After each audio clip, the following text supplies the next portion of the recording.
Phenomenal subject we are going to discuss today. This is a very deep and 85, very deep. The class is based on the gaining perspective on the things that vex us most. I don't know what that is. Marriage, no. No, I don't worry about that anymore. Okay. Okay, this is based on the first verse of the Parsha. Okay, the first verse of the Parsha. In text number 80, page 85, text number 1. This is based on the verse in Deuteronomy, chapter 11, verse number 26.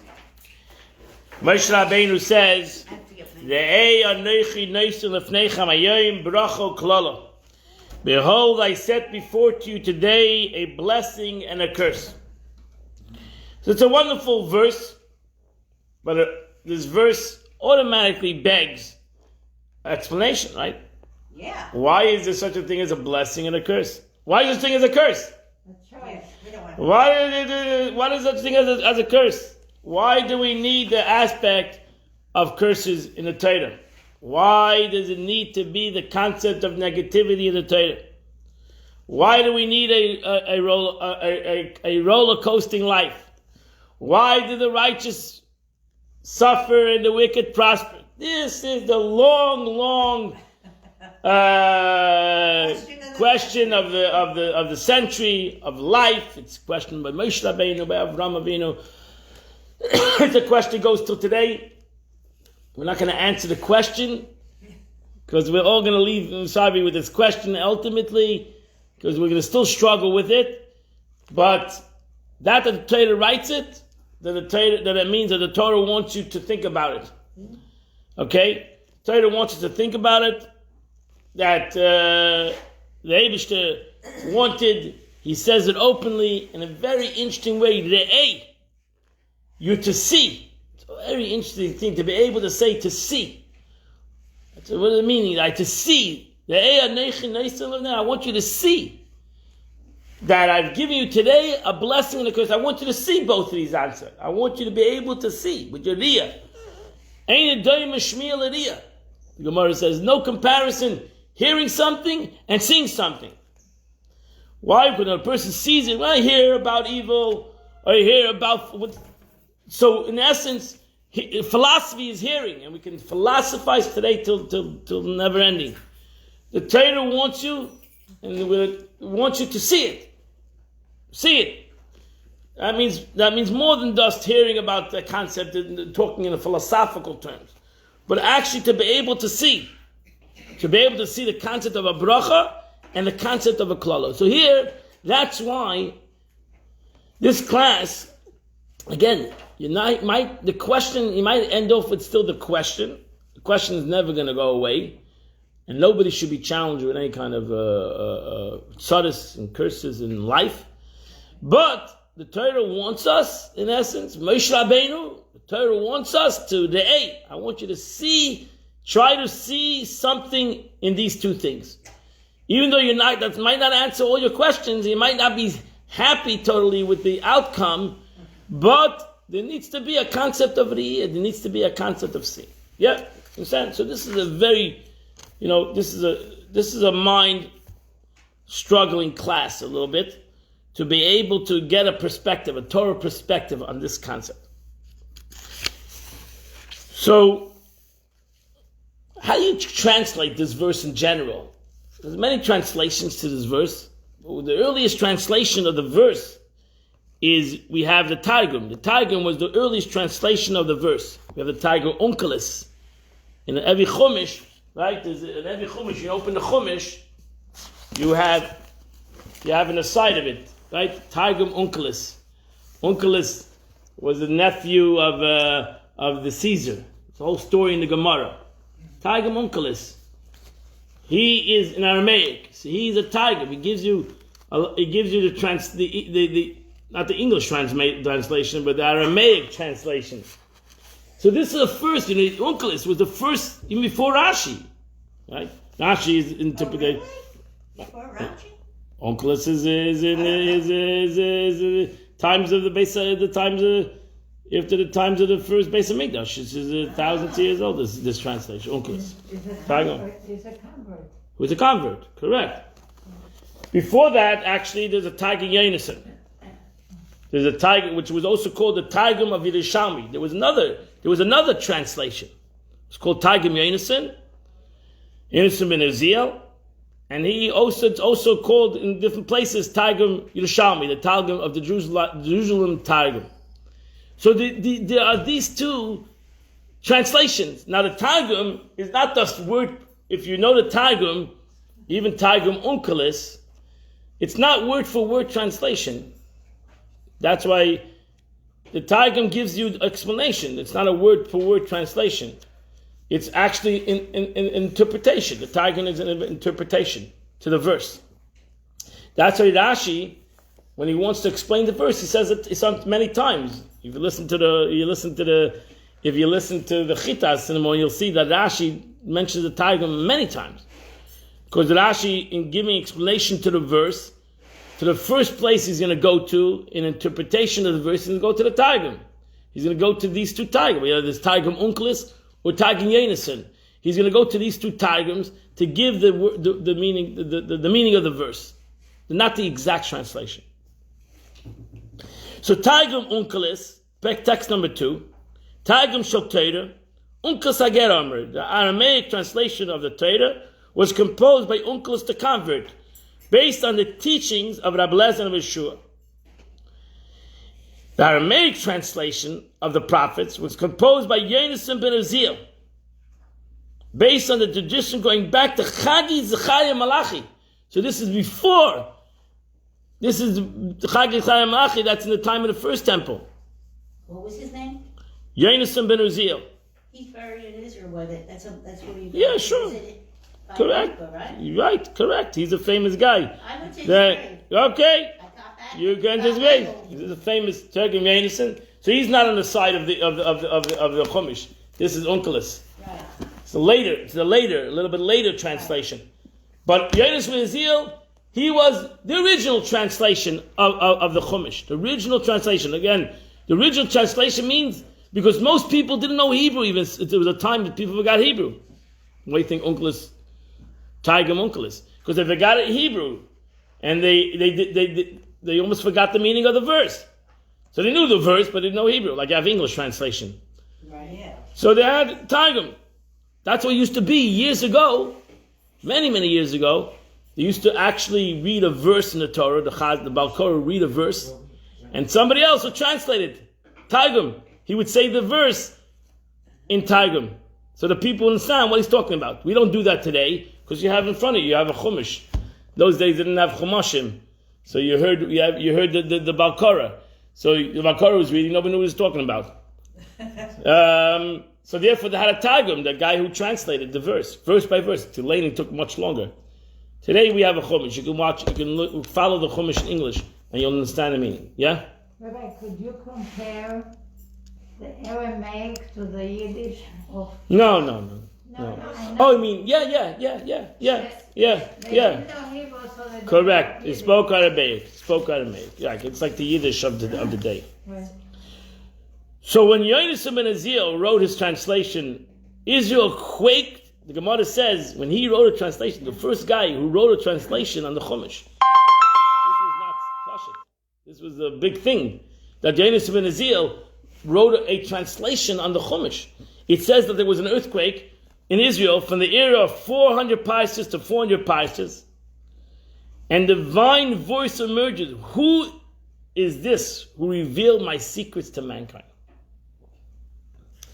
So that's what? to mankind. Why don't you take a book? To reveal my secrets to mankind. Can you read it? No, I can't read it. Oh, you can. Okay, sorry. So Yonason ben Uziel stood on his feet and said, "I am the one who revealed your secrets to mankind." Now, Yonason ben Uziel, so where's the Targum Yonason ben Uziel? Is in Tanakh, that's where the Targum Yonason ben Uziel is. So Onkelos is put in the Chumash, and they put Yonason ben Uziel, because Onkelos didn't do a Targum on Tanakh. So they put Yonasan Mazil, this Targum in the Tanakh and the rest of the 24 books of the Torah. Yeah? In Torah Nevi'im Ksur, right? So Yonasan... There in total. What? There's 24 books in total. I'm sorry, 24 books. There's another 19 books. Still got Right. a lot to learn. Right, the other 19 books. That's the whole 24 Tanakh. plus Torah, 19 or just 24? 24 altogether. Okay. It's 5 books of Moses, and that's Torah, then the Nevi'im, the prophets, and Ksuvim, the writings. So there's another 19 books in the Torah, Tanakh. Torah, Nevi'im, Ksuvim. So the Yonasan ben Azil, the translation of Azil is more in the Tanakh, and I mean in the Nach, Nevi'im, Ksuvim, in the prophets. So Yonasan ben Azil stood up on his feet and said, I am the one who revealed your secrets to mankind. It is revealed and known to you that I did it not for my own honor, and not for the honor of the house of my father, but rather it was for your honor. I did L'Shem Shamayim. I didn't do this for any personal gain. That I did this so that discord not increase among the Jewish people. I want to make sure that there will be a clear translation to the verse. People wouldn't come later and start having great difficulties in the meaning of the pasuk. That's what he answered. So this is the way the Targum, not the Targum Onkelos in the Parsha, but the Targum Yonasan ben Azil translates this Parsha, this verse. This is what he says in text number 3. Targum Yonasan ben Azil in the bottom says, Oma Moshe Navi.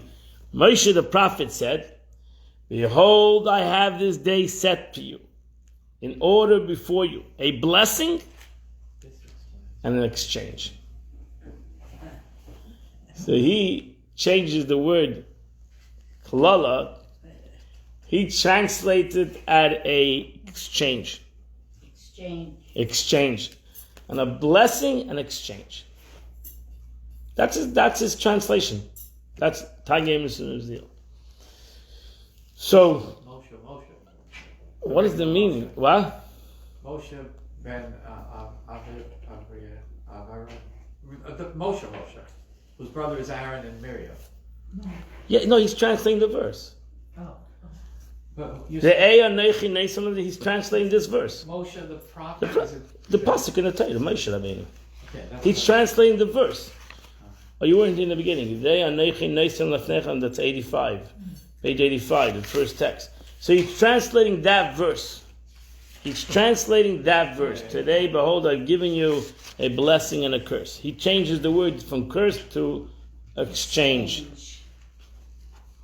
Like the Rebbe never said anything negative. But really, exchange. It's all good. Exchange is hard to. How do you put a verse in exchange? Because exchange is like exchanging apples for oranges, Yeah, right? exactly. That's an exchange. Exchange is apples to oranges, right? And change is not apples to rotten apples. That's not an exchange. No. That's not exchange. It doesn't make sense to. How do you explain the word exchange over here when it's apples to rotten apples? It's bad to an elevation. It's not bad. If you say exchange, it can't be from good to bad. So it has to be good to better. I mean, good to good. Like this. Exchange when you exchange. Truth, apples to oranges. Here, you give me your apples, and I'll give you my oranges. That is an exchange. But I'm not going to exchange my ripe apples for your rotten oranges. That's not an exchange. I'm not going to exchange that. I'm not going to do that, right? Apples for apples, or apples for oranges. But I'm not exchanging something good to something bad. That's not the way. I'm saying. So we have to understand what is the meaning of that. What is the meaning of that statement? What's the meaning of the Targum, the translation that he exchanged from take a blessing or an exchange? What is the meaning of that statement? So my friends, you should know when it comes to evil, there are 3 ways of looking at this question. Why do bad things happen to good people? Why is there evil in the world in general? Right? Some people say the reason is that there's evil because you wouldn't know good without evil. That's usually the classical answer. Yeah. There's no good without evil. So it means, in essence, that evil is evil and good is good, and you cannot have good without evil. That's one way you look at it. You can look at it. You can answer another more deeper way. Again, you can add any other answer you want to give. But that's what somebody said. There's no good without evil. That's usually the classical answer that everybody gives. But that's a rough question. But that's a little bit. That's okay. That's the answer people give. Then we have another answer. Everything God does is for the good, so ultimately it will be good. Right? Everything will be good. So even though right now it's bad, it looks bad, it is bad, for good. It ultimately will be good. And then you have the Chassidic answer. You have the Kabbalistic answer. You have to go a little deeper. You have the Kabbalistic answer. And the Rebbe says over here, the Moshe Rabbeinu wants you to go to the deeper answer. Moshe Rabbeinu wants you to go to the deeper answer. Not to just go to number one, there's no good, there's no evil, or even that everything will be good, or whatever God does is for the good. But there has to be a deeper answer. Deeper answer. Because, let's go to the verse. Let's try to analyze the concept of good and evil. That's really, we try to see the concept, these two aspects, maybe we can come to a deeper understanding. Even though the deeper understanding is really above our understanding a little bit. Because, again, it might be understanding for somebody else's tsar. It's very difficult for one's own tsar to come to this understanding. Right. So, even though ultimately I'm going to come to the conclusion that I can understand it, but I really don't understand it. It's really above my understanding, but that's what Moshe Rabbeinu wants you to do, in essence. So I want you to try, through your comprehension, to come to some kind of a understanding of this subject. It's a acceptance. No, not an acceptance. That's basically no. Come to the I want you to see it. It's not an acceptance. I want you to see this concept. I want you to be able. That's what the pasuk says at I want you to be able to see this concept. Let's understand it. So first of all, let's put the foundation down. And that's text number 4, and that's really the foundation of everything. To realize this concept in general. So this is a pasuk in Yeshayahu, it's a pasuk in Tanakh, and Nach. The prophet says, and we say this in davening, almost the whole this we take out something. You see that it's interesting, but in the prayer we take out 2 words. We say this verse every day before the Shema. We say this statement: Yotzer Or, the God who forms light, and he creates darkness, he makes peace, and he creates evil. We take out the Ra. We say darkness. Right? We say darkness. We say peace. We don't say evil. We take that out. Ani Hashem, I am God, Kol Eila, that makes all of this. So instead of Ra, there is Et HaKol. A very sakel, right? Oh, it's very sakel. Ani Hashem Isa Kol Eila. So that's a very sakel Kol Eila. But over here, the verse says explicitly. You cannot argue with the verse. It says explicitly, the Eibush creates evil. So, what is the meaning of that statement? The Eibush created evil. Why did God create evil? It means it's in the power of God not to have the concept of evil. It's in the power of HaKadosh Baruch Hu not to have the power, not to have the concept of evil. Which that's why when Mashiach comes, God's going to take away evil. Okay? The Eibush is going to take away evil from the world. So you can imagine a world without the capability to do evil. Mashiach. Right, you can imagine such a world. It might be a very boring world, but it might be an extremely boring world. No. I don't know. We'll have to wait to see. Let's get there and find out. Yeah, we can always go back. We can try it for one. So the Gemara in Talmud, the Gemara in Bracha says in student page 89, text number 5. It was taught in the Bryce in the name of Rabbi Akiva. So this was a very famous statement of Rabbi Akiva. One must always accustom oneself to say everything that God does, He does for the best.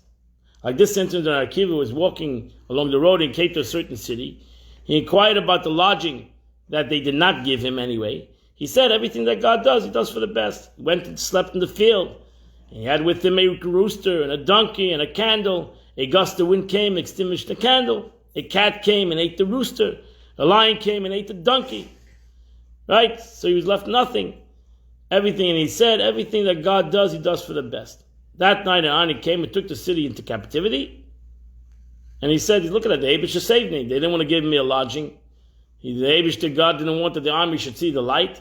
He didn't want the rooster to make any sounds and the donkey to make either sounds. And therefore, He got rid of them all. And now I'm still around. So he said, didn't I tell you everything that God does, He does for the best? Now, in essence, so Rabbi Akiva didn't see the situation at the moment as the best, because he was sitting and learning. He needed a candle.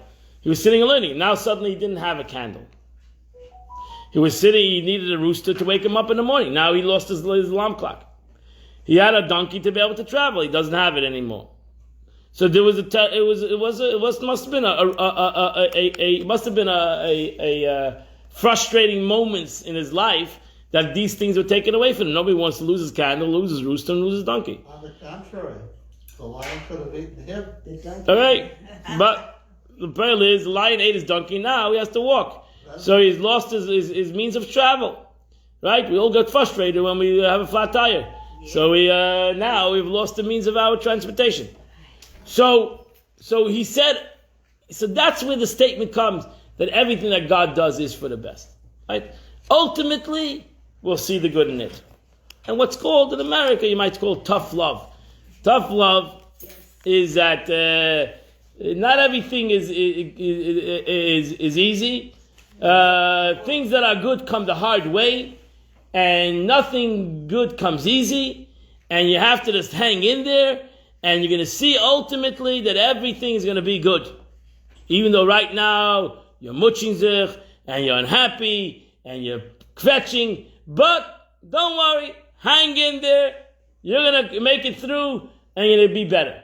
But right now, you're sitting in kvetching, and that's the way we look at it. Then, but the Alter Rebbe wanted us to look at it deeper. Chassidus wanted to look at it deeper, right? Because right now I'm kvetching. The problem is that right now I'm in a bad mood. Right? I lost my car, I lost my donkey, I lost my money. Whatever it might be. Right now it's a rough situation. Take a deep breath. The Alter Rebbe says, no, let's go a little deeper. Let's go more deeper than the Gemara. Gemara's Teresh Baal Peh. Gemara's oral tradition. I want to go to the Kabbalistic tradition. I want to go a little bit deeper. I want to go to the spiritual part of it. And that's in text number 6. The Alter Rebbe said, everyone knows the statement of rabbis, just as one should bless God for the good, he should bless God for the bad. That means Rabbi Akiva didn't bless God for the bad. Rabbi Akiva was not happy with the bad. He was happy with the outcome.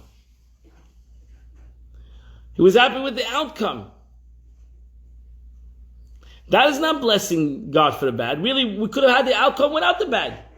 What? Rabbi Akiva couldn't have the outcome without the bad? He could have had the outcome without the bad. What happened? The army would go by, they wouldn't see him, and everything would have been fine. He would still have his candle, he would still have his rooster, he would still have his donkey. So, he could have had the outcome also without the bad. That's why I struggle with that answer. Right? Because just like you can have an outcome to the bad, why can't we have an outcome? If God's good, so why can't He have the outcome without the bad? If the outcome's going to be good, so why go through bad? Right? Oh, kapara, I'm not sin. Rabbi Akiva did not sin, so he did. What kind of kapara does he need? He was a great sage. So why? Why, if God is going to, the outcome is going to be good, why do you need to go through the bad? It doesn't make sense. It's not right. It's not fair. I can understand you have a bad person, needs kapara, and he needs to go through the bad. Rabbi Akiva was a sage. He was a great tzaddik. He didn't have to go through the bad to see the good. But he still died Kiddush Hashem. I'm not talking about this story. He didn't have to go through the bad to see the good. He didn't have to do that. That was a bad outcome, that story. So, and he was still happy. So the Rabbi Akiva, but he didn't see that outcome. He was dead. But yeah, but that's not what the A does not mean in Gan Eden. The A to see something is not in Gan Eden. It's to see it here. I need to see the good here. So a Jew understands that ultimately he has to hang in there, and you'll see that everything will turn out to the positive. So that's the outcome. So if that's going to be the outcome, why do we go straight to the outcome? Right. So the Alter Rebbe says no. We have to go a little deeper. The Alter Rebbe says, you look in the Gemara. It's also Gemara. The Gemara says you have to thank God for the bad. Well, that's... So that means it's not about the outcome. It's about the bad. It's not only about that the outcome is going to be good, and we're going to praise God the outcome, and maybe it's going to accentuate the outcome. And like I always say, you don't know bad without good, or you don't know good without bad. So therefore, how would I know what good is if there wasn't bad? Right? Well, that's what people say. So therefore, I have that kind of concept. No. The Alter Rebbe says we got to go a little, if you can, again, this is not an easy thing per se, but the Gemara says you have to thank God for the good, the bad, like you thank Him for the good. So that means that you have to thank that. We're not worried about the outcome. We're talking about what's happening now. So the Talmud explains that this means one should greet such tidings with the same joy Wow. as you would greet tidings that are obviously good. Why? Okay, again, this is easy said than done. Yeah. Because this too is for the good. Not that this will bring good. This is good. Now that's the difficult thing to comprehend. Yeah. That's where it needs to be the concept of looking into something a little deeper. To be able to say this is good. Not that this will bring good, or the outcome of this is good, or I need to have this to learn what's good, but I need to actually see this as, just like, that's why that's what the verse says. I created good, and I created evil. That means the Eibush says, I didn't create evil for the sake of good. I created evil as an own entity. Just like I created good, I created evil.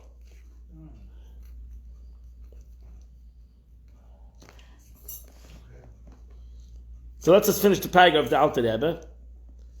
It's only that it's not revealed good. Aha. Okay, that's the trick. We have hidden good and we have revealed good. Yeah. Visibly to the human eye. So that's where the Parsha comes to the A. So really the A, when God says the A, I don't have to have the A on the good. I have to have the A to see on the negative. How can I see? So how do I see something negative as good? Yeah. That's a trick. That's the trick. That is because it originates from the hidden world, which is higher than the revealed world. Now, don't feel bad. Don't feel bad at all that you didn't see this. Good. Because Moshe Rabbeinu struggled with that. That's what Moshe Rabbeinu struggled with that. So if Moshe Rabbeinu struggled with it, I feel then we can all struggle with it, right? We can all struggle. But the pasuk is to Moshe Rabbeinu and to every one of us too. There's no difference between Moshe Rabbeinu and the pasuk. So, yeah, what do you want to say? I'm sorry. Well, you kind of answered it. Oh. But I was thinking about, there's somewhere in the middle of this, there has to be, Hashem wants us to go through the process. It's making me think from bad to good. That's what's important. Right. So again, you're using out the bad as a process. Yeah. This is going deeper. That's not again. So again, you get another process. The Eibush can't figure out another process. He had. Why couldn't it be good? Why couldn't it be good from good to better? I like that process. Yeah. From good to better. A millionaire to a billionaire. Oh, that's there's a big difference in vast between a million and a billionaire. So how could it be a millionaire first to become a billionaire? Millionaire is good. Billionaire is better. Trillionaire is even better. So why couldn't we all be millionaires and we'll get to billionaires? Why does the process have to be negative? Not only a billionaire, I'm not a millionaire, I'm poor. But it's a, So, Oh, yeah, boy, you couldn't be any What? richer. it's a good, if you're negative and you're going It's to a be test. good, yeah. It's again, you're using the words. Again, you only, so then it has no purpose within itself. It's It does only, test us. no. Over Well, here, the it point tests- is, it's a thing in itself. Right. We're looking for what's the thing in itself. It's its own creation. And that's why it's a difficult thing. Again, the second we use it out as a stepping board, then we're saying it has no purpose in it. Right? There's no purpose in it. It's just there for something else. No. Over here, the Alter Rebbe says, no. You wouldn't make a blessing on something that's not there for itself. So what is there for itself? It's there that you make a blessing. Just like you make a blessing on the good, because it's there for itself, self-understood. You're making a blessing on the bad, which is there for itself. Now, that takes, again, so to all the explanation that you say, which is true. I mean, Kiva said it, so it's all true, but it's not the real essence of the issue. It really doesn't answer, and neither does this ultimately, because it's hard to understand this, but all the answer we give is really, we struggle, and that's why we struggle with bad. Because even though you said all the answers, all the good answers we give, it's still we're unhappy with it, right? Because why? All these are good excuses as long as it's somebody else's pain. But my pain, all these answers don't work. Because I'm so limited, you can't see. Again, but that's not the point. Then the pasuk should say, "Does see the blessing." That would be the verse. That would be a better verse. Does see a blessing and everything. That's it. That would be a better verse. No, the Torah says that see the blessing, see the curse. So it's not just see the blessing. Everything will be good. Everything is good. Everything will be good. No, the verse says, "I want you to see the blessing, and I want you to see the exchange or the curse. I want you to see it. I want you to see it because I created it. Because I created it. I created the blessing and I created the curse." And that's why in text number 7, you have Moshe Rabbeinu who challenged God in this situation. Moshe Rabbeinu challenged the Eibishter because he said, even though as much as I understand it, I want you to be able to really understand it. Yeah, feel I want you to, right? So Moshe says to God, "Show me your glory." God said, and the Gemara says, that's what it is. I let you see my goodness pass before. I'll show you goodness. I can't show you the opposite. I will proclaim my name before you. I will favor which I favor. I will have compassion which I wish compassion. So the Eibush again says, you can see good. But to see my face, my essence, what's hidden, it's very difficult. And God said, you will not be able to see my face. For man shall not see my face and live. Wow. So the Chazal say that Moshe Rabbeinu's question, the sages of Gemara says, that Moshe Rabbeinu's question over here was, why do bad things happen to good people? Explain to me. I want to be able to understand it, to see it, and to comprehend it, that why does a good person go through tzar? Why is it bad in the world? Why do they need to be bad? For the bad people, so the good people need to suffer because of the bad people. So let the bad people have tzaras. Why does everybody have tzaras? Everybody has their pekel tzaras, whether they're good or bad. And why is that need? And the Eibush says it's a very deep concept. You're going to have to. That's not easily just revealed. That takes more effort on your part to be able to reveal this. No, therefore the Moshe Rabbeinu says you don't need to be a tzaddik. Look today and you see the blessing and the curse. Yeah. I always thought, tell me if I'm off on this thought, that sentence means you can see the past but you can't see the future. Right, there's many interpretations to that That's statement. how I- That's one of the statements. But why was Moshe Rabbeinu looking for the future? Moshe Rabbeinu was a Navi. He saw the future, what he was supposed to see. But why does he want to see the future? No, the Chazal say that was his question. The Gemara says that was his question. His question was, I want to see your essence. I want to see, and the essence. So that's the Gemara says. What's the essence of God? Is a pain in the world. That there's goodness in the world is not the essence. That there is negative in the world, that's where God's essence is. What is the actual English dictionary definition of essence? Because it's a tough word. I don't know. What is it in Hebrew? Atzmos. So, Etzem. so is it? Essence. It's like the juice What does it Etzem. mean? essence. What? What does it mean? Like, how would you interpret it the clearest way? Because you know how Hebrew and English and even English, essence can mean, I don't know what is Tell them in essence? Spanish. Let me ask you a question. Let me ask you a question. You don't have to go to. You don't have to go to God. You don't have to go to God. What's the essence of a person? What's your essence? Who are you? It's the inner part. Hello. We go to psychiatrists. We're going trying to figure out who we are. Right? Yeah. You're trying to figure it out. We're trying to figure it out who we are, and it's hard for us to find our essence. The intrinsic nature or indispensable quality of something, especially something abstract, that determines its But it's power. inside. Very I good. stick with that. Something abstract. Right. Again. Thank you. What did I get to me? Nothing. He just told me a bunch of words. Yeah. Because the essence is not easy explainable. Yeah. Because everything that's explainable is a revealed concept. So I'm explaining you a reveal. The only way I can explain to you is what is revealed. So I'm a rabbi. You're a furrier. We're Jews. I'm a man. You're the woman. I'm. All these are not what we really are. What are you? Thank you. What you do, what you think. I'm not interested. I want you to know who you are. So that's what Chassidus says. We're neshama. We're a soul. Okay, that's great. So what does that mean? Oh, you should. What does that mean? What does that mean? So if it's hard to understand what a human being is, and now you go to the Eibishter, what is the essence of God? So therefore, actually, Chassidus explains, you want to know the essence of God is what's hidden. What's revealed is not the essence of HaKadosh Baruch Hu. Is what's hidden. If you want to know your true essence, do something that you don't want to do. That will reveal more who you are than you do something that you want to do. Because what you want to do is, again, what you want to reveal. It's what you don't want to reveal. It might be who you really are. Yikes.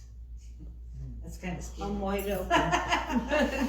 No, but that's because it's hard to come to that realization, to come to something that a person does not because he wants to do it, because he comprehends to do it, because that's what he is. So actually logically he doesn't want to do it. It may be everything is against what he is or what he thinks he is, but he does it because that's who he is.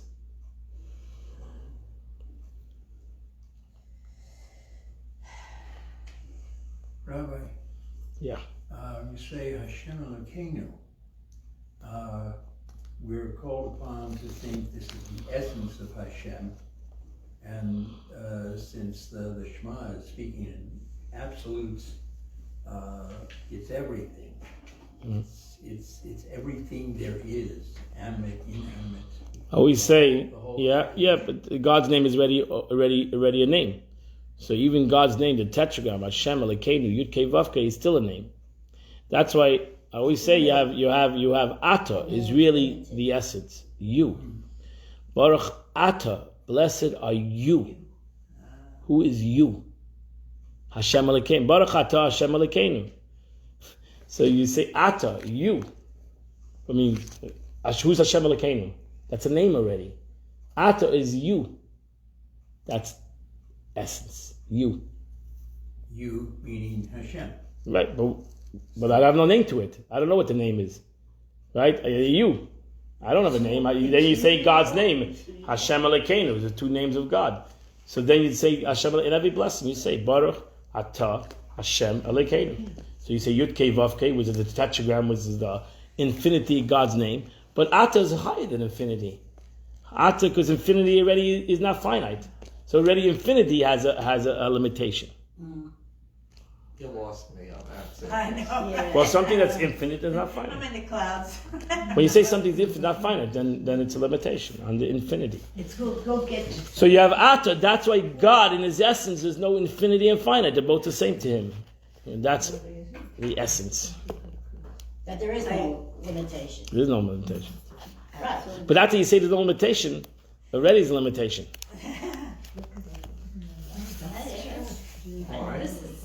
Because you're saying it's no limitation.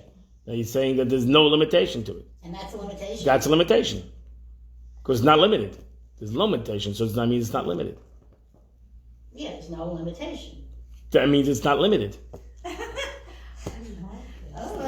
So that's limitation. How can that be You mean because you're limitation? defining Because it? that's what they say. How does God come into the world? The world's a limitation and God's unlimited. So God cannot come into the world. Because the world, that's what the world says. The Eibishter cannot come into the world. Because God is unlimited and the world is limited. So how does an unlimited thing come into a limited world? Can't it be both? They need to If you're unlimited, you can't come into a limited world. You only can be both if you're above. Contracts, though. You only can be Limited. both. Then it's not unlimited. Then it's limited. But So either he's limited or he's unlimited. You cannot be cake and eat it in a logical world. You can't have limit and unlimited at the same time. They don't work.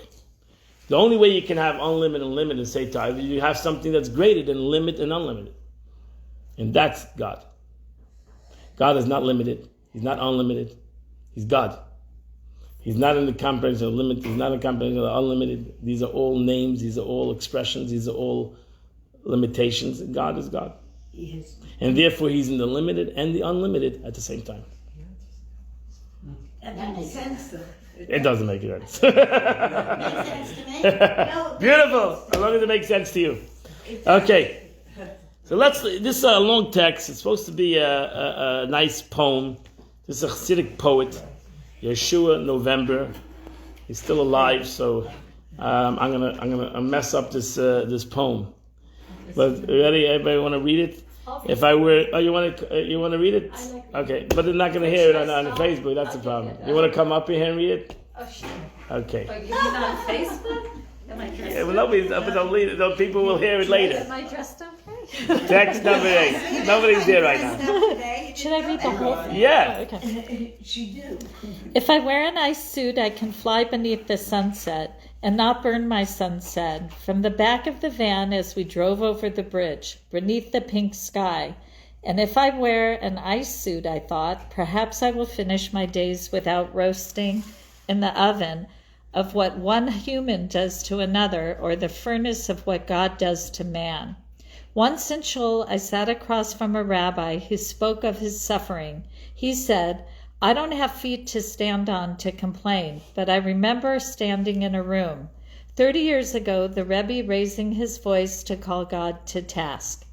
A week earlier, at the ritual bath, the rabbi realized he had forgotten his white Sabbath shirt. In the sanctuary, I watched him stand up to pray the silent prayer, in his undershirt and long black coat. What role do these moments of minor embarrassment play in a life of greater miseries? Could the rabbi concentrate on his prayers? And if so, what did he ask God for at the moment? If I had worn a cage of ice around my heart, it would not have cracked as I stood in the Cheder's narrow hallway and heard the principal's matter-of-fact voice say, we cannot help your eldest daughter. She should go to another school. If I wear a band of silence around my head, I will hear nothing, which is what my youngest daughter hears. I would like to rise up and lodge a complaint before God, but each morning I wake late for prayers and rush to catch up with the other worshippers. Once my wife turned to me and asked, do you think this happened because God wanted to show us what innocence looks like? Isn't our youngest daughter happier than the others? Then she turned her face back to her closet and cried into her blouses. 2 worlds exist, the higher hidden one and our earthly realm. Everything that occurs in this life flows down from the hidden world. That which appears good descends through an infinite series of contractions until it fits within the finite vessels of this world. That which appears tragic slides down unmitigated from the hidden realm, a higher unlimited good. This world cannot hold. So the mystics explain suffering if all comes from above, and from where no evil descends. Is this something one tells another who is suffering? This is something one does, not to speak, but tries to believe with all his being, when life no longer seems possible. When I was younger, I believed the mystical teachings could erase sorrow. The mystical teachings do not erase sorrow. They say, here is your life. What will you do with it? Okay. That's Thank a you very great- much. that's That's it. a That's great it. That's it. Okay. I understand poems. That's good. I'm not either good in poems, but thank you very much. Thank you very much. That was really nice. So it's a beautiful poem, and I think the most important part of the poem is the the understanding, which Chassidus says, that the good comes from a revealed part of the world, and the bad comes from a hidden part of the world. In Kabbalistic terms, the good comes from Olam HaTikun, from the world of formation, not formation. The world of Tikun means the world of rectification, and the world, the evil comes from the world. Darkness comes from the world of chaos, which is higher than the world. A place that doesn't contain, has no containment, which is above the aspect of containment, which is higher than the concept of containment. Which that's the way Chassidus, that's the way Kabbalah looks at this concept, which is again, not an easy thing. Why? Why is it not an easy thing? Because we're trying to understand something that's above containment in a contained vessel of our minds. It's a very difficult thing to understand something that's above containment, aspect that comes from the hidden world.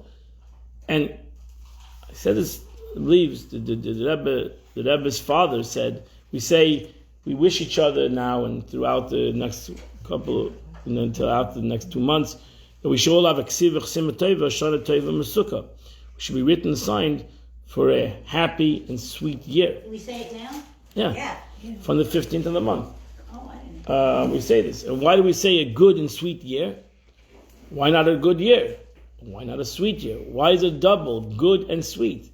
So his answer was, because good, everything comes from the heaven is good. But it's not always sweet. It's not always sweet.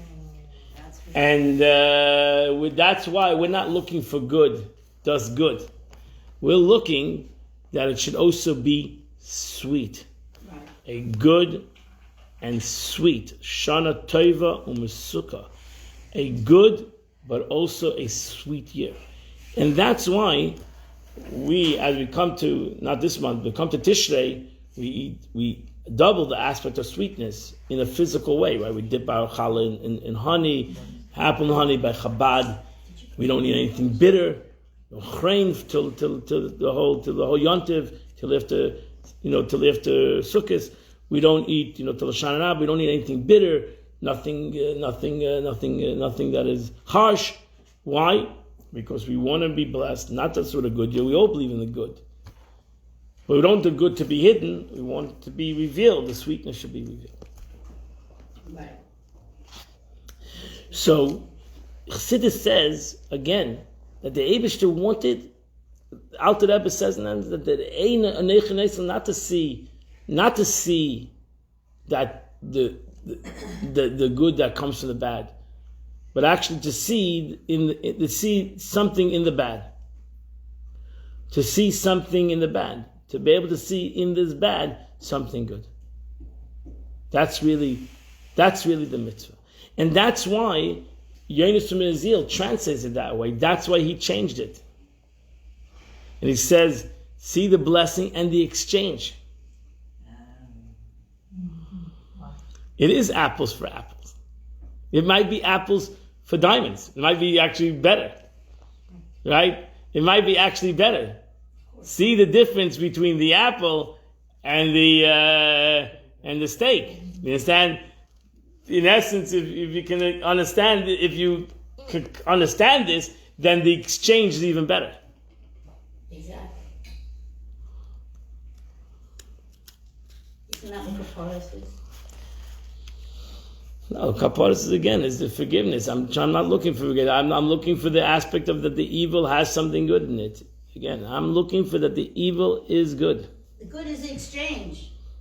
No, because again, that chicken should go to death, and I'm going to life. That's not a fair exchange. Yeah. The chicken's saying that's for you, but not for the chicken. So that's not a fair exchange.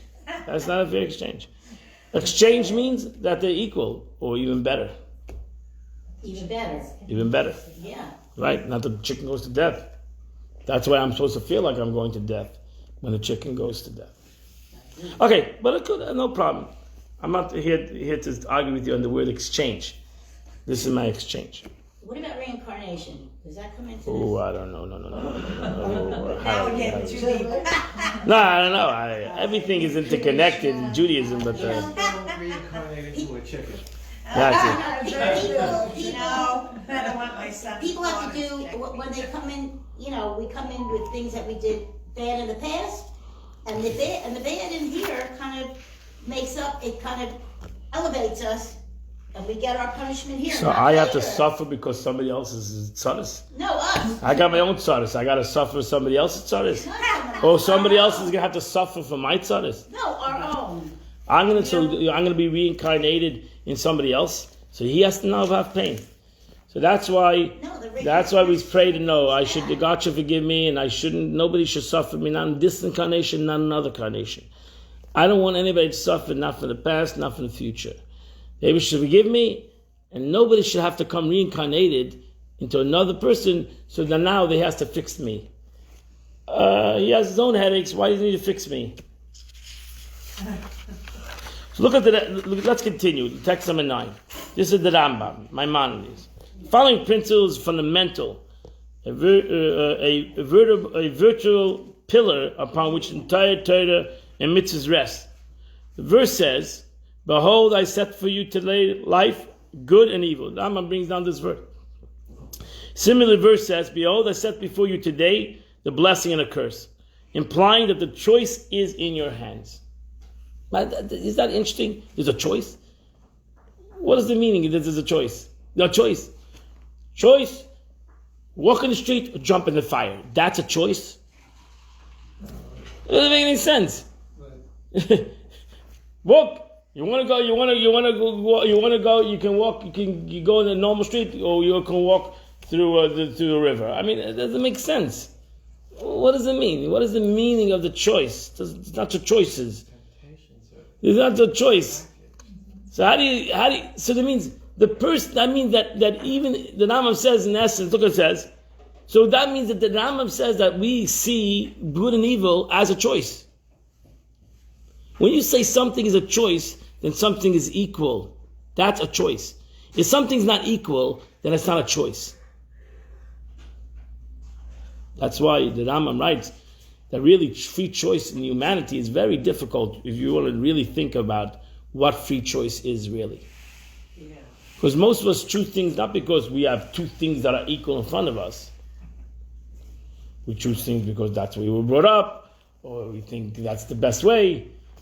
That's not free choice. Free choice is when you have two things that are the same. They're equally in front of you, and I've chosen A over B. Not because, if I like A than B, then it's not choice again. I have to have two things that are equal, A and B, and I've chosen A. The evil. So where's your free choice? To look like it's good, like it's appealing. Right. So in essence, to me, it's packaged. When I see it, it has to be that the good and the evil is packaged equally. That's a very interesting thing, because that's a very interesting kind of concept. If you think about it, really. Because I don't believe most people look at evil and they think they want to do it, but they know that it's evil. So any one of deeds of men in which a person desires to do, he may, whatever good or evil, Therefore, the verse states, if only their hearts would always remain this way. For this we can infer that the Creator does not compel or decree on a person to do good or evil. Rather, everything is left to his own choice. So you can decide it's not evil. And we see that humanity has decided certain things, right? In the past were evil, now they're good. Right? Or even murder can be decided that it's good. Right? Because the Abisha says, I'm giving you the free choice. Don't give me total free choice. I'm not going to dictate to you any way, or the way you're going to decide if something's good or evil. So the Abishta ultimately, it's interesting, when you think about it, the Abishta ultimately gave humanity. That's why you say, the Germans were animals. They weren't animals, they were humans. If you say they're animals, then you take away their free choice. No, they were human beings who chose, especially intellectual human beings, who chose to do evil with their free choice. They chose to do evil. That's it. Nobody forced them to do evil. They chose on their own to do evil. Don't take away their free choice. Because the Abish didn't force them to do either way. They could have done it any way they wanted. Right? The second you take away that, then you take away free choice for the human being. And that is, the Rambam writes, that is a principle of faith, of Yiddishkeit, is that we have total free choice. Total free choice. So you can have, today, people say it's not a mitzvah anymore. Right? They can say, and a lot of people say certain things, it's not a mitzvah anymore. It's just not a mitzvah anymore. Or it's not an Aveda anymore. Right? And they'll rationalize it very clearly. It's this Aveda is not a sin anymore. That's it. And it's just not. Do you have an example? I can give you a lot of examples. I don't want to say it publicly. We have a lot of examples. We have a lot of examples. Things that were prohibited in the past are today permitted. Accepted. No, not accepted, permitted, and allowed, and rationalized that it is allowed. Finished. And if you say the opposite, you're in the wrong. You're in the wrong. So forget about the Torah says it's wrong. 100 years ago it was wrong, or 50 years ago it was wrong, right? So human beings have that Avishta gave humanity free choice. Not only to do good and do bad. To do good and do bad is not a chachma that there's free choice. Anybody can do bad. That's free choice. I understand that free choice. That there's free choice even into coming to a concept that what God says, or even what humans said in another time, that it was bad, now you come to the free choice that it is good.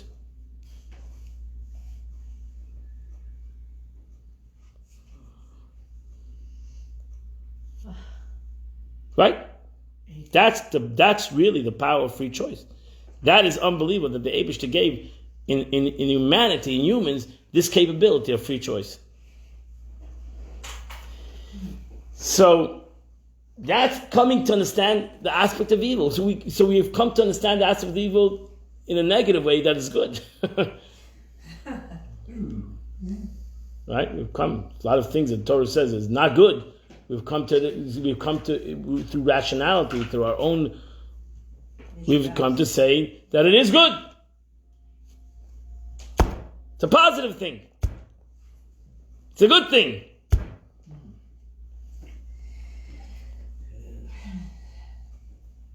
Is that amazing? The Eibishter gave us free choice they gave humanity free choice. The ultimate level of free choice. Give me an example. Yeah, but you have to turn free choice into. So in God. So let's go further on. So therefore, the Eibishter does not create a person; it gives him total free choice in action, in thought, in philosophy, in every level of his human nature, in every level of his human being. The Eibishter gave this person free. It gives a human being free choice.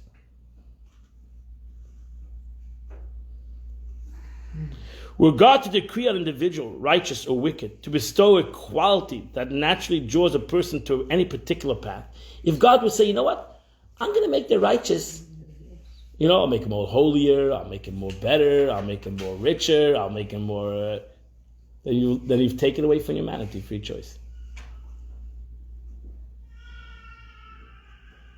Can't do that.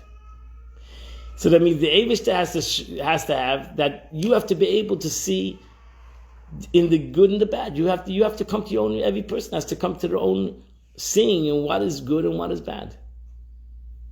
Nobody's going to be able to convince you. God is not going to convince you, and nobody else is going to be able to convince you in this concept of your free choice.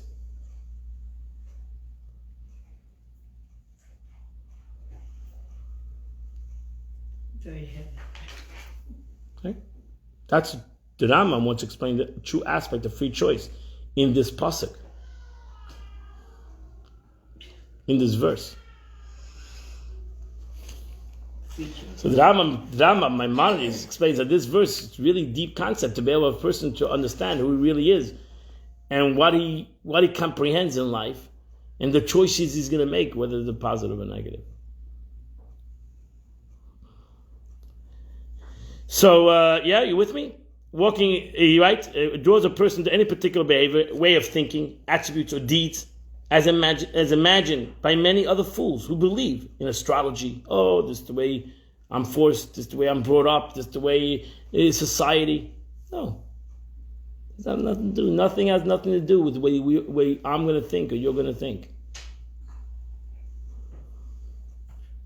How he commanded us through the words of the prophets, do this, don't do this, improve your behavior, or do not follow the other wickedness, according to their mistaken concept. From the beginning of man's creation, it would be decreed upon him, or his nature would draw him to a particular quality, and he could not depart from it. There's no such thing. This is a very deep concept of the Rambam. If you read it, you read this a couple of times. So, nothing. The Eivishter gives a person an open, free slate in any way he wants to think. Anyway, the Eivishter did not put in your. The Rambam said the Eivishter did not put in your DNA God. In any kind of persuasion, any way, good or bad, he didn't put any persuasion. He didn't put any kind of thing that would push you one way or the other way. Left it totally to you. What place would there be for the entire Torah if there was persuasion? According to the judgment or the sense of justice, would retribution be administered to the wicked or reward the righteous? Shall the whole world judge not justify? Because that guy's righteous because he's pushed more that way. That guy is wicked because he's pushed more that way. So finished. There's no justice. Everybody is like we say. Oh, look where he's brought up, and it's finished. Ending. So end of the story. Everybody's a victim. And that's the truth. If we're persuaded in either way, so he was manipulated one, he's black, he was brainwashed one way, and this guy was not brainwashed. So what do you expect? So there's no justice in the world. If you take away free choice from the world, there's no justice. That's why it says, the Gemara says, that whether they're going to be wealthy or sick or rich or poor or what, but what doesn't it say if you're going to be a tzaddik or a rasha? That a person is righteous is because he wanted to be righteous, even the most righteous person. That a person is wicked because he wants to be wicked. Nobody persuaded him, not even God persuaded him to be righteous or to be wicked. So that's the ultimate re'eh. That's the ultimate where God says, I want you to see. And don't tell me I'm going to show you. I'm not showing you nothing. Excuse me? I'm not showing you anything. I'm not going to try to persuade. If I'm going to show you the good, you'll say, okay, everybody's going to run to the good. Yeah. I'm going to show you the bad. Everybody's going to run away from the bad. I'm not persuading you anything. It's within you. I want you to look. No, it's not within. It's the opposite. I want you to look. Outside. I want you to look. I want you to see. I want you to see with your own free choice and to see what is good and what is bad. Not what somebody told you, not what somebody convinced you, not what somebody threatened you.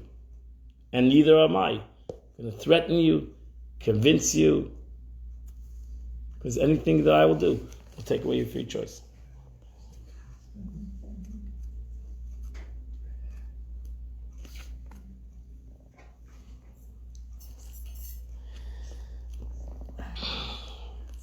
But that automatically brings in the negative.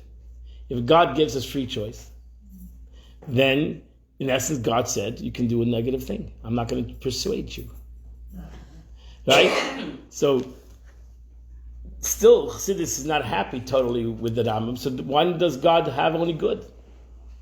So you'll only have one way to choose. You're right, it's your choice. But God knows that, like the Gemara says, God knows that most people are going to choose evil. For whatever reason. Really? They're going to choose evil. They're going to choose evil. People are going to choose evil. You're going to give them the opportunity, they're going to choose evil. So you can say, oh, it's your choice. That's like the Gemara, the halacha says, you don't put a stumbling block for a blind person. Right? Because if you're going to put a stumbling block, if the blind person can have a stumbling block, he's gonna trip. What? So the Eibishter knows that a person, for whatever reason, is going to ultimately do things that he's not supposed to do. So why did he put it in the system? So what? Still, why did he put it in the system? So there should only be good. I say, we'll choose between good and better. Wait, what was that? Between good and better. Right? I can buy a pair of tefillin for $400. Yeah. It's kosher. I can buy $1,000. So between good and better. I can buy a little Vanessa for $25. I can buy it for $600. Good and better. I can pray for a half an hour. I can pray for an hour. I can learn for 10 minutes. I can learn for 2 hours. Yeah, both of them is good. Right? That would be the best now. We'll say, oh, you learned 10 minutes. To me, I learned an hour. Right? But you didn't do an Aveda, learning 10 minutes. But that would be why did it need to be put? Even according to the Rambam explains that is the beauty of free choice. Because if God wouldn't have the negative, we wouldn't have free choice. And the Eibishter wants that a person should have total free choice. But it still bothers him. That's what the Rebbe writes in text number 10, coming to an end. The Rebbe writes, why does it need to be this way? Yeah. Why must a person put in work to receive the blessing? So why do we need to do it? So it's work. I need to work on my choice to make sure that I choose correctly. That's hard. If I only had good in front of me, it would be a much easier choice. Yeah. Right? I have good and I have bad and I'm choosing the good. Well, automatically, if I have good and bad, might choose the bad. And now I have to work to choose the good. So again, we're still bothered. Right? Chassidus is still bothered by it. So could God have not given everything entirely his own accord? Consider the fact that God is nature to be kind. If God really intended to be kind to his creation, we should be able to receive everything without effort at all. It's too difficult, this free choice even, right? These choices are too difficult. So the Rebbe says you got to go deeper. The explanation provided. What is true blessing? When a person earns it. When it's not just freebie. When one receives from nothing, it's called bread of shame. In so much as God is indeed the paragon of kindness, he wishes to give the people real goodness. And so it was determined that we receive blessing only when we work for it.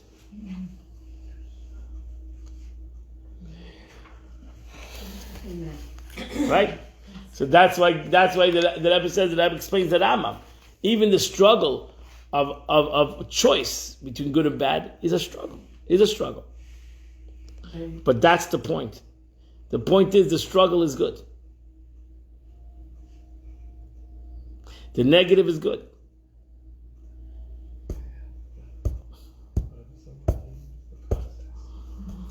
This day, yeah, you with me? So therefore, let's see. We're not finished over here. We gotta get this thing done. So therefore, we go in the text number 11, page 98. This day I call upon the heavens and the earth as witnesses. Moshe Rabbeinu says that I have warned you. I have set before you life and death, the blessing and the curse. You shall choose life, so that for you and your offsprings will live. So the Rebbe says, God, in his ultimate source of kindness, as such, he does not want any of us to receive his or her spiritual and material bounty undeservedly. So he programmed creation with the prospect of our giving you life and death, good and bad, and immediately adds, and you shall choose life. So this is explained that God's request actually empowers us to carry it through.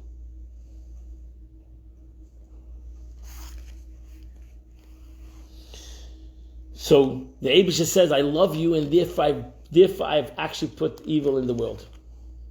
Because I love you. Because I want you to have avodah. I want you to be part of the agenda. So therefore, look at the Zohar. Ready? Here is a secret for any person. This is a powerful Zohar, text number 13. Here is a secret for any person.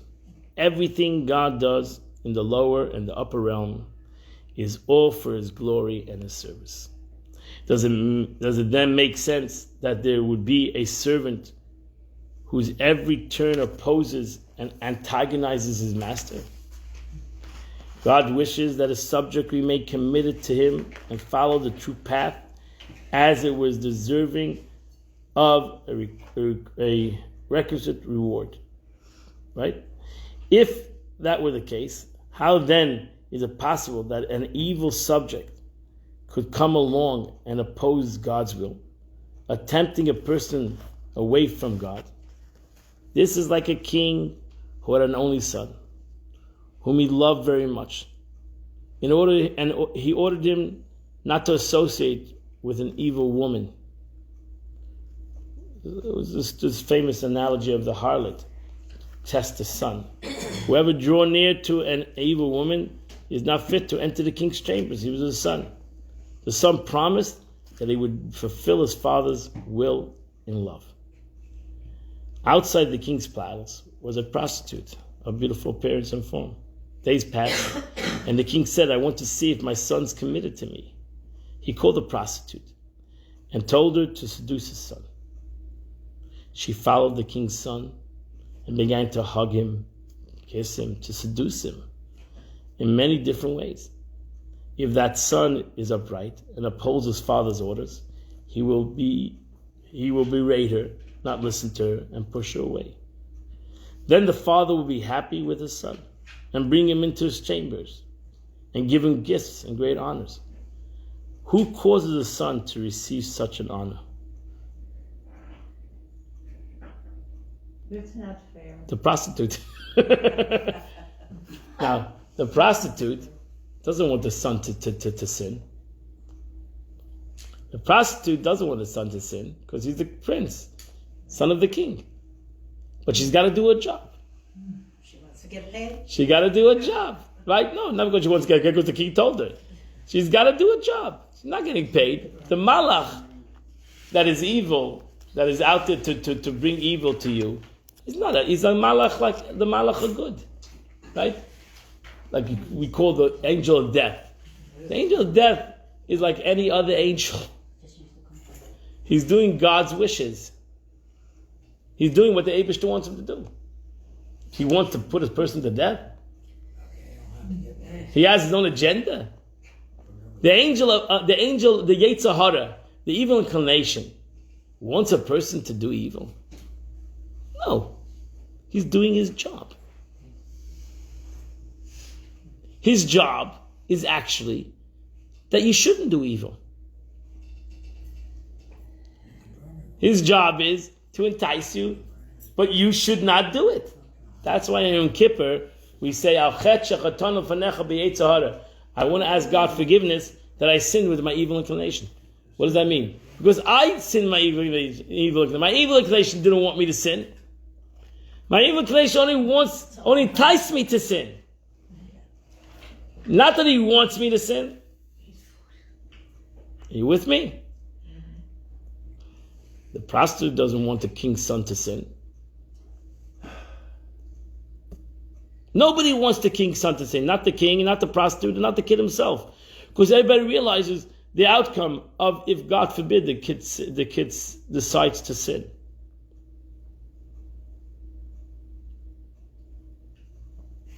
Does the prostitute deserve praise?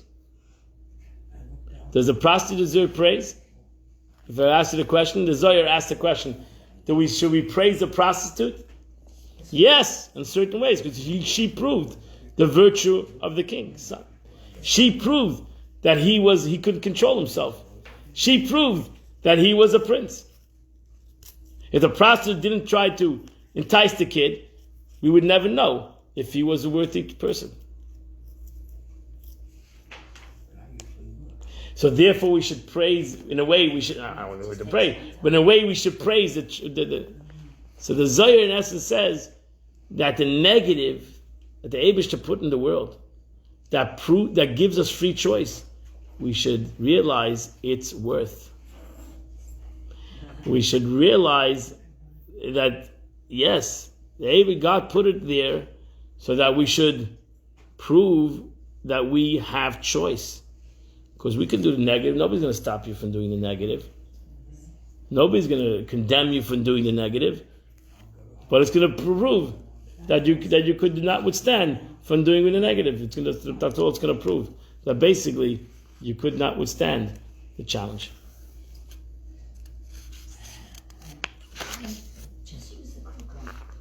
What's the matter?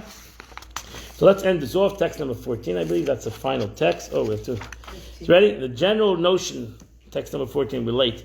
Page 101. The general notion, this is the Rebbe, of translating the Torah from Hebrew to Aramaic or of any language for the public is a consequence of exile.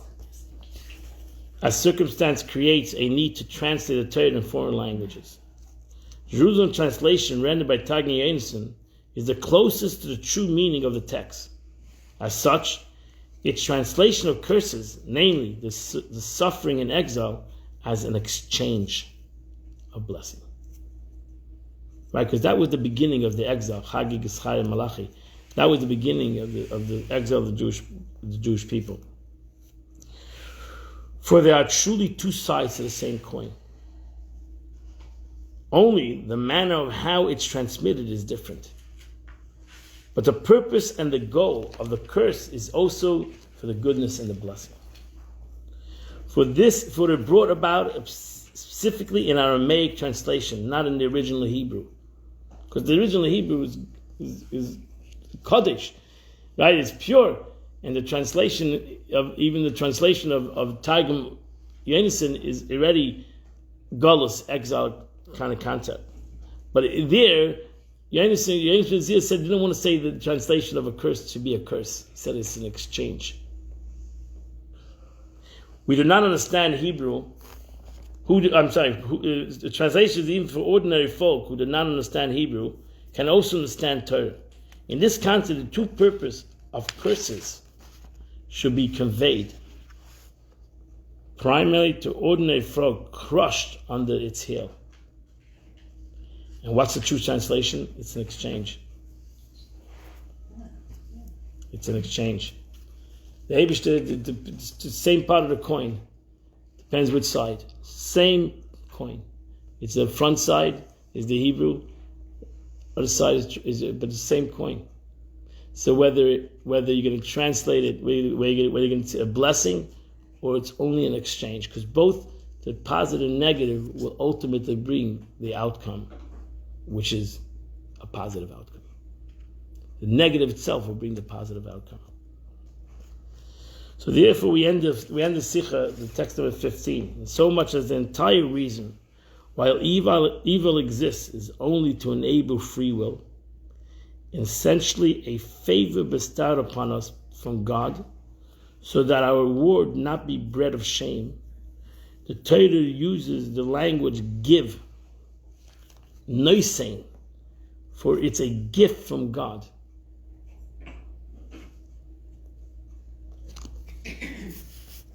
Ve'ei anechi noisein lefnechem hayom racha iklala.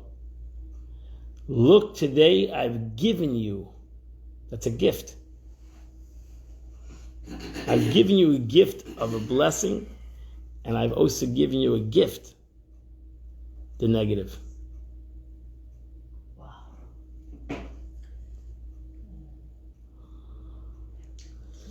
Torah language give us is a gift from God. Just knowing that evil does not really oppose us, rather it exists only to propel us forward, already makes the job easier. This then is the verse says, see the curse. In order to explain in more superficial, where visual, so or to hear something is more superficial, where a visual experience is much deeper. The message is that we must really look to the deeper purpose of evil and strife, namely that it's merely to assist the good team. So the evil is there to help the good. It's not there. So it's not the outcome, but actually the evil itself is something good.